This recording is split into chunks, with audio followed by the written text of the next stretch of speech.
కందూరు గ్రామానికి సంబంధించి దక్షిణ కాశిగా పిలువడే కందూరు శ్రీ రామలింగేశ్వర ఆలయంలో ఉన్నాం.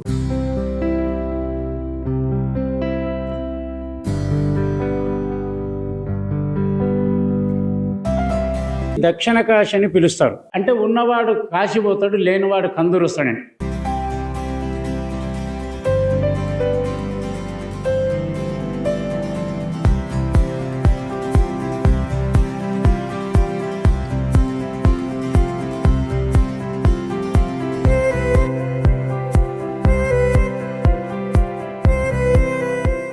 మహబూబ్నగర్ జిల్లా అడ్డాకుల మండలం కందూరు గ్రామానికి సంబంధించి ఏదైతే దక్షిణ కాశిగా పిలువడే కందూరు శ్రీ రామలింగేశ్వర స్వామి ఆలయంలో ఉన్నాం. దీనికి సంబంధించి ప్రస్తుతం పూజారి గారు ఉన్నారు. దీనికి సంబంధించిన ఆలయ చరిత్ర ఏంది, అసలు ఆలయం ఎలా వెలిసిందని సంబంధించి కూడా మనతో మాట్లాడుకున్నాం. స్వామి, అసలు ఈ సంబంధించిన ఆలయం అంటే ఈ కందూరు రామలింగేశ్వర స్వామి ఎప్పుడు ఉంది, ఎప్పటి నుంచి ఉంటుంది? శ్రీ గురుభ్యో నమః. మహబూబ్నగర్ జిల్లా అడ్డాకల్ మండల్ కందూరు గ్రామం ఇది. శ్రీ రామలింగేశ్వర స్వామి ఆలయం ఇది. ఈ ఆలయం వచ్చేసి 11వ శతాబ్దం నాటి ఆలయం ఇది. చోళులు పరిపాలించినటువంటిది ఆలయం ఇది. దీన్ని దక్షిణ కాశి అని పిలుస్తారు.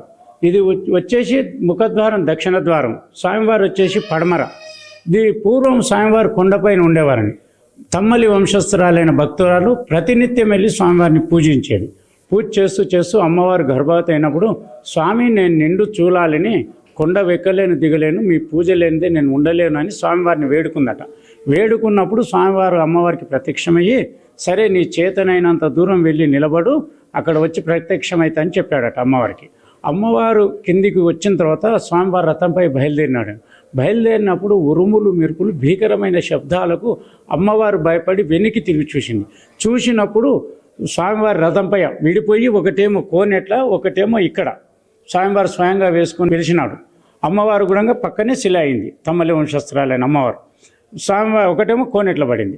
దీనికి కోనేరు చుట్టూ కల్పవృక్షాలు ఉన్నాయి, 27 స్వయంగా వేసినటువంటి చెట్లవి. కోరిన కోరికలు తీర్చేటువంటిది కల్పవృక్షం. అయితే ఇక్కడ వచ్చిన భక్తులంతా ఏం చేస్తారంటే కల్పవృక్షం చెట్టు కింద మొక్కి అక్కడనే చెట్టు కింద వంట చేసి చెట్లకు నైవేద్యం పెట్టి దాసంగాలను పెట్టి వాళ్ళు అక్కడ ప్రసాదంగా స్వీకరించి స్వామివారిని కూడా మొక్కుతారు. ఇది దక్షిణ కాశి అని పిలుస్తారు. అంటే ఉన్నవాడు కాశీ పోతాడు, లేనివాడు కందూరు వస్తాడండి. తీరితే కాశీ, తీరకపోతే కందూరు అని అట్లా ఉంది ఇక్కడ. ఈ కల్పవృక్షాలు అనేటివి కాశీలో ఇక్కడనే ఉన్నాయని చెప్పబడుతున్నాయి, ఎక్కడ కూడా లేవు.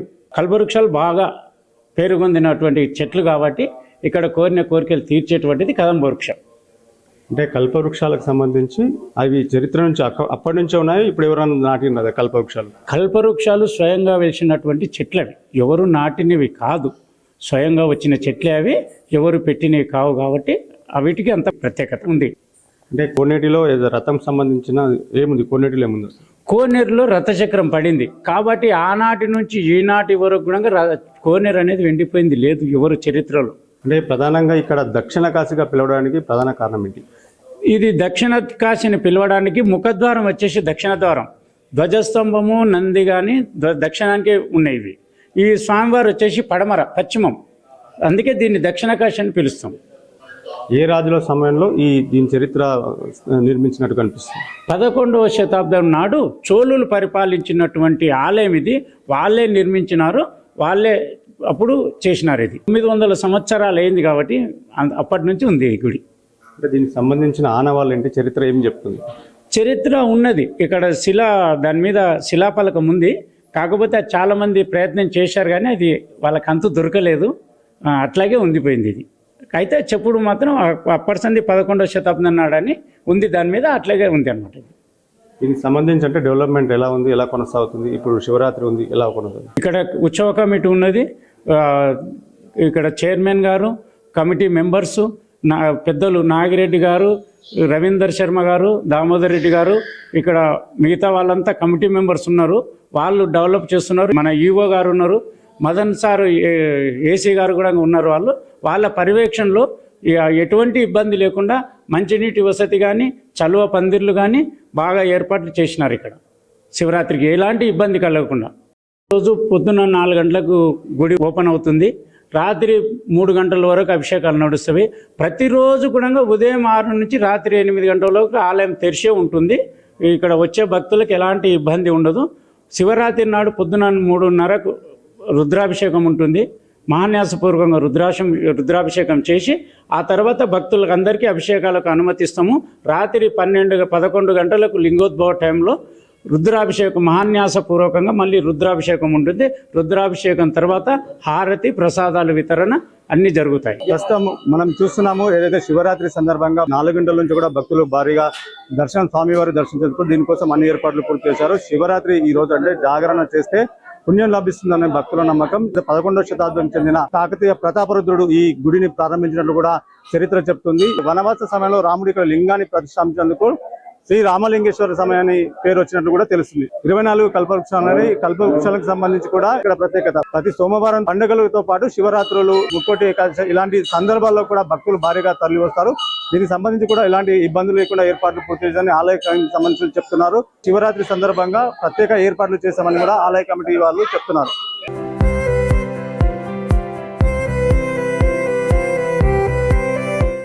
శివరాత్రి సందర్భంగా శివాలయాలు భక్తుల నామస్మరణతో మారిమోగుతున్నాయి. ఉదయం 4 గంటల నుంచి కూడా భక్తులు భారతి దర్శనం చేసుకుంటారు. దానికి సంబంధించి కూడా ప్రత్యేక ఏర్పాట్లు చేశారు. క్యూ లైన్ సంబంధించి, వాటర్ సంబంధించి కూడా ఏర్పాట్లు పూర్తి చేశారు. దీనికి సంబంధించి కూడా గ్రామ పెద్దలు మనం ఉన్నారు. అన్న చెప్పండి, శివాలయం ఎలాంటి ఏర్పాట్లు పూర్తి చేశారు?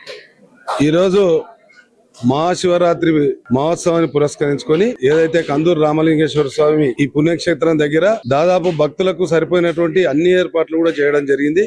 మేము గత వారం రోజుల నుండి ఈ ఏర్పాట్లలో గ్రామస్తులం అంతా నిమగ్నమై ఈరోజు ఏదైతే దేవాలయానికి వచ్చేటువంటి ఈ టెంట్లు పైన తడకలు కానీ, ఈ బ్యారికేడ్లు కానీ, లేకపోతే బయట వచ్చే వాహనాలు కానీ, పోలీస్ ఆఫీసర్లు కూడా మాకు సహకరించి, ఎండోమెంట్ వాళ్ళు అందరూ కూడా సహకరించుకొని ఉదయం 4:30కి వెళ్ళి ఈ శివరాత్రి కొరకు ఏదైతే భక్తులు తండోపతండాలుగా వస్తున్నారు వాళ్ళకి సరిపోయినన్ని ఏర్పాట్లు చేయడం జరిగింది. వారితో పాటు ఇప్పుడు మధ్యాహ్నం కూడా వాళ్ళకు కొంతమంది ఉపవాస దీక్ష లేని వాళ్ళకు కూడా అన్నదాన సౌకర్యం ఉంది, మరియు మంచినీళ్ళ సౌకర్యం కానీ ఈ రోజు రాత్రి మధ్యరాత్రి వరకు కూడా భక్తులకు ఎలాంటి ఇబ్బంది అసౌకర్యం జరగకుండా పూర్తి ఏర్పాట్లు చేసినాం. ఎందుకంటే ఇక్కడ ఈ చుట్టుపక్కల ఉండేటువంటి పురాతన శివాలయాల్లో ఇదే పెద్ద శివాలయం కాబట్టి ఇప్పుడే ప్రోటోకాల్ దర్శనాలు కూడా ఎక్కువ ఉంటాయి.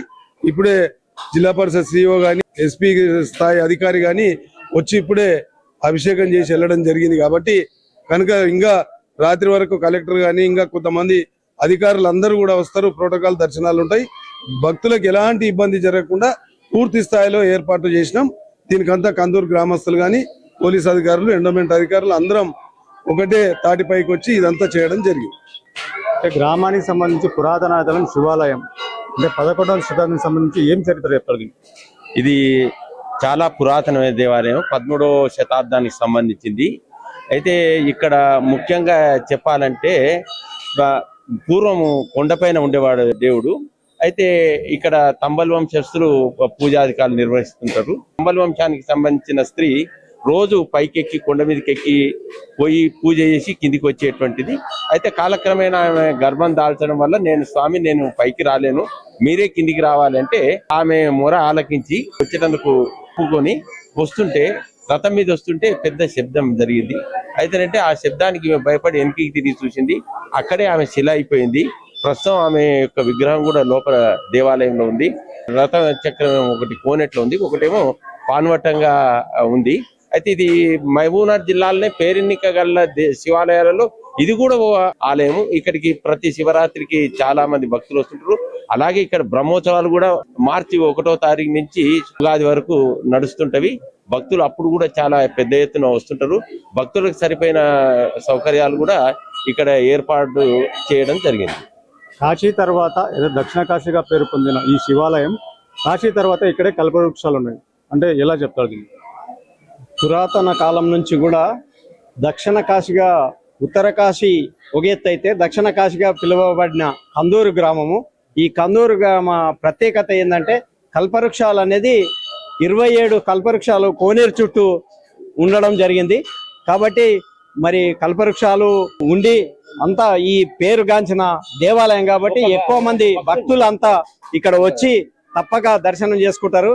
కాబట్టి ఇది ప్రత్యేకత ఏంటంటే 11వ శతాబ్దంలోనే చోళరాజులు పరిపాలించారు. ఆ చోళరాజులు ఇక్కడ కందూరు రాజధానిగా పరిపాలించి తెలంగాణ రాజధానిగా పరిపాలించారు. కాబట్టి ఇది ఒక ప్రత్యేకమైన దేవాలయము. దీని కొరకు చాలా మంది వచ్చి దర్శించుకొని వెళ్తారు. దక్షిణ కాశీగా పేరు పొందిన కందూరు రామలింగేశ్వర స్వామిలో 27 కల్పవృక్షాలు ఉండడం చరిత్రగా చెప్తారు. ఎండని నీళ్లు, కోనేటి చుట్టూ 27 కల్పవృక్షాలు ఉన్నాయి. ప్రస్తుతం మనం గుడిలో సంబంధించి కూడా కల్పవృక్షాలు ఇక్కడ ఉన్నాయి. దీనికి సంబంధించి కూడా పూజారి గారు చెప్తారు. స్వామి, ఈ కల్పవృక్షాల ప్రాముఖ్యత ఏంటి? శ్రీ రామలింగేశ్వర స్వామిని నమః. తెలంగాణ రాష్ట్రంలో ఉమ్మడి పాలమూరు జిల్లాలోనే ప్రముఖ శైవ క్షేత్రంగా పేరుగాంచినటువంటి క్షేత్రము మన కందూరు రామలింగేశ్వర స్వామి క్షేత్రము. ఇక్కడ చూస్తే గనక అణువు కూడా అద్భుతము. అణువు లోపల కూడా ఆ యొక్క రామలింగేశ్వర స్వామి నిండి ఉన్నాడు. మరి ఈ యొక్క కందూరు రామలింగేశ్వర స్వామి వారిని పూజించినటువంటి మహనీయులు మహానుభావులు ఎందరో. మరి ఈ యొక్క ఆలయం చూసుకుంటే గనక చాళుక్య రాజుల యొక్క కాలము లోపల రాజ నిర్మాణం చేశారు. రాజుల సైతం కూడా స్వామివారిని కొలిచినారు, తరించినారు. ఇటువంటి క్షేత్రము కాఫీతో సమానమైనటువంటి క్షేత్రం మన కందూరు క్షేత్రం. ఎందుకంటే కాఫీలో ఉన్నటువంటి కల్పవృక్షాలు ఎక్కడా లేవు, కానీ మన యొక్క కందూరు క్షేత్రంలో అది కూడా 27 వృక్షాలు కలిగి ఉన్నాయంటే సాక్షాత్తు ఆ యొక్క పరంధాముడు పరమేశ్వరుడు ఇక్కడ నిలువై ఉన్నాడన్నటువంటి దానికి ప్రతిది. మరి ఈ యొక్క కందూరు క్షేత్రాన్ని ఎవరైతే సందర్శిస్తారో వారికి ఆ యొక్క రామలింగేశ్వర స్వామి అనుగ్రహం మాత్రమే కాదు, ఆ యొక్క నవగ్రహాల అనుగ్రహము, ఆ యొక్క నక్షత్రాల అనుగ్రహం కూడా సంపూర్ణంగా ఉంటుంది. ఎందుకంటే మన యొక్క ధర్మము లోపల ఎన్ని నక్షత్రాలు అయితే ఉన్నాయో అన్ని కల్పవృక్షాలు ఇక్కడ కొలువై ఉన్నాయి. కల్పవృక్షాన్ని ఎవరైతే దర్శిస్తారో, కల్పవృక్షము కింద ఎవరైతే జపము చేస్తారో, కల్పవృక్షము కింద ఎవరైతే భగవత్ స్మరణ చేస్తారో, కల్పము అంటేనే అధికము అని అర్థము. ఈ యొక్క కల్పవృక్షము నీడలో చేసేటువంటి జపము అధికమైనటువంటి ఫలితాన్ని ఇస్తుంది అనటంలో ఎటువంటి సందేహము లేదు. మరి ఉమ్మడి పాలమూరు జిల్లాలోనే ఎక్కడ లేనటువంటి ప్రముఖ శైవ క్షేత్రము మన దగ్గర ఉంది. కాబట్టి ఈ యొక్క కందూరు క్షేత్రాన్ని తెలంగాణ రాష్ట్ర ప్రభుత్వం, తెలంగాణ దేవాదాయ శాఖ ప్రత్యేక గుర్తింపుని తీసుకువచ్చి దేవాలయ అభివృద్ధికి తోడ్పడాలని మనస్ఫూర్తిగా కోరుతున్నాము. మరి ఈ రోజు మహాశివరాత్రిని పురస్కరించుకొని ఉమ్మడి పాలమూరు జిల్లా నుంచే కాకుండా పక్కన ఉన్నటువంటి జిల్లా వారు కూడా స్వామివారి దర్శనానికి రావటము గమనార్హము. మరి యొక్క మహాశివరాత్రి సందర్భంగా ఈ యొక్క దేవరకద్ర నియోజకవర్గ శాసన సభ్యులైనటువంటి మధుసూదన్ రెడ్డి గారు కూడా తమ వంతు కృషి చేస్తూ భక్తులకు ఎటువంటి అసౌకర్యం లేకుండా భక్తుల యొక్క మేలు కొరకు చల్లటి పందిళ్లు కానివ్వండి, భక్తుల యొక్క దాహాన్ని తీర్చడం కానివ్వండి, ఎన్నో సదుపాయాలు చేశారు.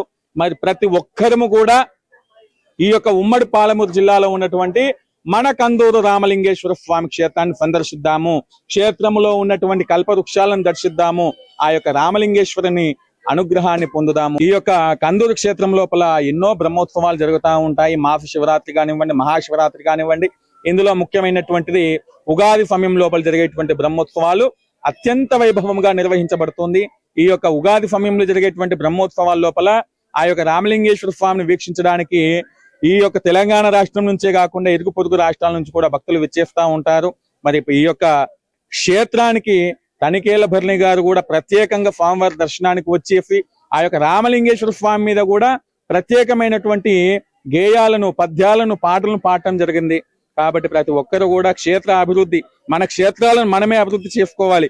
మన క్షేత్రాలను మనమే సందర్శిస్తూ ఉంటే అప్పుడు క్షేత్రం కూడా అభివృద్ధి జరుగుతూ ఉంది. ఈ యొక్క తెలంగాణ రాష్ట్రంలో ఉన్నటువంటి సనాతన బంధువులందరి మీద ఉండాలని కోరుకుంటూ అందరికీ మహాశివరాత్రి పర్వదిన శుభాకాంక్షలు. నా పేరు శిరీష, మేము అనపర్తి నుంచి వచ్చాము.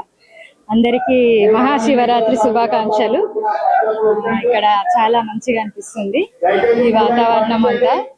అక్కడ మేము ఇంత దూరం నుంచి వచ్చినా గానీ ఈ దర్శనం వల్ల చాలా సంతోషంగా అనిపిస్తుంది. లేదు, మేము చాలా సార్లు వస్తాము. ఇది చాలా పురాతన గుడి అయినందువల్ల శివరాత్రి రోజు మంచి పూజలు, అభిషేకాలు మంచిగా అవుతాయి. మాది వెంకటాయపల్లి గ్రామం. ఈరోజు మహాశివరాత్రి కాబట్టి మేము ఇక్కడ కందూరు రామలింగేశ్వర స్వామి గుడి దగ్గరికి రావడం జరిగింది. పొందినటువంటి కందూరు రామలింగేశ్వర స్వామి అనేటువంటిది ఇక్కడ మనిషి తన జీవిత కాలంలో ఎక్కడో ఒకసారి అక్కడ కాశీని దర్శించకున్నా మళ్ళీ ఈ క్షేత్రాన్ని దర్శిస్తే మనకు జీవిత కాలంలో ఈ కాశీని దర్శించినటువంటి పుణ్యం దక్కుతుందనేటువంటి పురాణ కాలం నుంచి మా పెద్దలు చెప్పినటువంటి ఆనవాయితీని మరి ఇక్కడ ఈ యొక్క స్థలంలో ఉన్నటువంటి ప్రాశస్త్యాన్ని బట్టి ఇక్కడ భక్తులు చాలా మంది ఇక్కడికి విచ్చేయడం, మరి వారి యొక్క కోరికలు నెరవేరవడం, ఇవన్నీ అనతి కాలం నుంచి చాలా కాలం నుంచి కూడా జరుగుతున్నటువంటి విషయాలను మేము ముందు తరాలు తీసుకెళ్లాలనేటువంటి ఉద్దేశంతోన మా పిల్లల్ని మేము యొక్క క్షేత్రాన్ని ప్రతి సంవత్సరం దర్శించుకోవడం, ఆ యొక్క క్షేత్రం యొక్క విశేషతను గురించి మరి ఇక్కడ ఉన్నటువంటి చాలా మందికి పిల్లలకు తెలవాలనేటువంటి ఉద్దేశంతోన ప్రతి సంవత్సరం ఇక్కడ రావడం జరుగుతుంది. మరి ఇక్కడ ముఖ్యంగా కల్పవృక్షాలు అనేటువంటి చాలా పేరుగానేటువంటి ఇక్కడ ఏంటంటే కల్పవృక్షం కింద చేసినట్టు మనిషి తన జీవిత కాలంలో ఎలాంటి పాపాలు చేసినా ఆ పాపాలను విముక్తి కలిగించేటువంటి అవకాశం ఈ కల్పవృక్షం కింద ప్రతి ఉంటే సీదతీరుతాడనేటువంటి నమ్మకాన్ని మరి ఇక్కడ భగవంతుడు కూడా ఆ రకమైనటువంటి అవకాశం కల్పిస్తూ చాలా మంది తనకు మొక్కినటువంటి మొక్కలను తీర్చుకునేటువంటి అవకాశం భగవంతుడు ఇక్కడ ఉన్నటువంటి ఈ క్షేత్రంలో ఉండడం జరుగుతుంది. నా పేరు రవికుమార్, మాది భూత్పూర్. ఇక్కడ చాలా పురాతనమైనది టెంపుల్. రామలింగేశ్వర స్వామి అని దేవాలయం చాలా ప్రతిష్ట పొందింది. కాశీకోయిన ఒకటే, కందూరు పోయిన ఒకటి అని చాలా మంది పెద్దలు అంటుంటారు. ఇక్కడ కల్పవృక్షాలు చాలా పవిత్రమైనవి. భక్తులందరూ కోనేటి దగ్గర స్నానాలు కానీ, దేవాలయ శాఖ వాళ్ళు కానీ మంచి అన్ని సౌకర్యాలు ఏర్పాటు చేసిండ్రు. దీనికి చాలా మంది భక్తులు అధిక సంఖ్యలో వస్తారని కోరుకుంటున్నాం. దక్షిణ కాశీగా పిలువబడే కందూరులో ఒక ప్రత్యేకత ఉంది. అదేమిటంటే కల్పవృక్షాలు. ఇక్కడ 27 కల్పవృక్షాలు ఉన్నాయి. ఎక్కడైతే మొదటగా కాశీలో ఉండే కల్పవృక్షాలు ఇక్కడ మాత్రమే కనిపిస్తాయి. మనం ఈ కోనేటి చుట్టూ మొత్తం 27 కల్పవృక్షాలు ఉంటాయి. ఎక్కడ అంటే ఒక కాశీలో తప్ప ఈ కల్పవృక్షాలు ఎక్కడా లేవు. మన దేశంలో కాశీ తప్ప నెక్స్ట్ ఇక్కడ కల్పవృక్షాలు ఉండడం ఇక్కడ విశేషంగా చెప్తారు. ఏదైతే తంబలి వంశానికి చెందిన భక్తురాలు ఏదైతే గుడిపై నుంచి దిగుతూ ఇక్కడ చక్రం విడిపడి ఈ కోనేటిలో ఇంకో చక్రం ఉన్నట్టు కూడా చరిత్ర చెప్తుంది. ఇప్పుడు మనం విజువల్స్ లో చూస్తాం కూడా ప్రత్యేకంగా ఈ రోజు శివరాత్రి సందర్భంగా కూడా భక్తులు ఏదైతే పురాతన శివాలయం అంటే మొదట శివాలయం అక్కడ ఉండేది చరిత్ర చెప్తుంది. అయితే అక్కడి నుంచి ఏదైతే భక్తురాలు పైకి ఎక్కలేని స్వామి అన్నప్పుడు స్వామి కిందికి వస్తూ ఈ రథం ఊడిపడి ఇక్కడ పడ్డట్టు చరిత్ర చెప్తుంది. ఇప్పుడు ఏదైతే ఇక్కడ ప్రత్యేకంగా చూసుకుంటే మనము ఇక్కడ స్వామివారి ఆవరణలో మొత్తం 27 కల్పవృక్షాలు ఉండటం విశేషం. 27 నక్షత్రాలకు బట్టి ఇక్కడ కల్పవృక్షాలు ఉన్నట్టు కూడా చరిత్ర చెప్తుంది. ఈ ఎండని కోనేరు అంటే ఈ కోనేరు ఎప్పుడూ ఎండిపోదు. ఈ కల్పవృక్షాలు మొదటిగా చూసుకుంటే ఈ కల్పవృక్షాలు ఎక్కడైనా తీసుకెళ్లి అక్కడ పాతిన కూడా కల్పవృక్షాలు మొలవవు. అంటే ఓన్లీ కాశీలో, తర్వాత ఇక్కడ కందూరులో కుదిరితే కాశీ, కుదరకపోతే కందూరు అన్న వివాదం ఇక్కడ ఇస్తుంది. అంటే కాశీకి సంబంధించి కూడా ఏదైతే అక్కడ వెళ్ళలేని భక్తులు కందూరు చేసుకున్న కాశీకి చేరుకున్నంత పుణ్యం లభిస్తుందని కూడా ఇక్కడ చెప్తుంటారు. ప్రధానంగా ఈ రోజు శివరాత్రి సందర్భంగా కూడా భక్తులు ఉదయం నుంచి కూడా భారీగా తరలి వస్తున్నారు. మనం విజువల్స్ లో చూస్తున్నాము. 11వ శతాబ్దంలో ప్రతాపరుద్రుడు చాళుక్యులు నిర్మించిన ఈ గుడి ఇక్కడ ఏదైతే వనవాసంలో శ్రీరాముడు ఇక్కడ లింగాన్ని ప్రతిష్ఠించేందుకు శ్రీ రామలింగేశ్వర స్వామి ఆలయం చరిత్ర చెప్తుంది. ప్రధానంగా చూసుకుంటే కల్పవృక్షాలు ఇక్కడ ప్రత్యేకత, ఎండని కోనేరు మరొకటి. ప్రత్యేకంగా ఈ రోజు ఏదైతే ఆదివారం అలాగే మాఘ మాసంలో ఈ రోజు శివరాత్రి రావడం ఎంతో విశిష్టతగా చెప్పవచ్చు. మాఘం అంటే పాపం, మాసం అంటే నశింపజేయడం, మాఘమాసం అంటే పాపాలు నశించే రోజు ఈ రోజు రావడం. అలాగే శివరాత్రి రోజు సూర్యునికి అలాగే శివుడికి ఈ 2 రోజులు కలిస్తే అత్యంత పుణ్యం లభిస్తుందని కూడా పండితులు చెప్తున్నారు. ఈ రోజు శివరాత్రి సందర్భంగా కందూరు రామలింగేశ్వర స్వామి ఆలయంలో భక్తులు కూడా భారీగా తీరారు. ఇంకా భక్తులు తరలి వస్తున్నారు. ఇక్కడ తాజా పరిస్థితి. కెమెరామెన్ కర్ణాకర్తో మణిప్రసాద్, సుమన్ టీవీ, మహబూబ్ నగర్.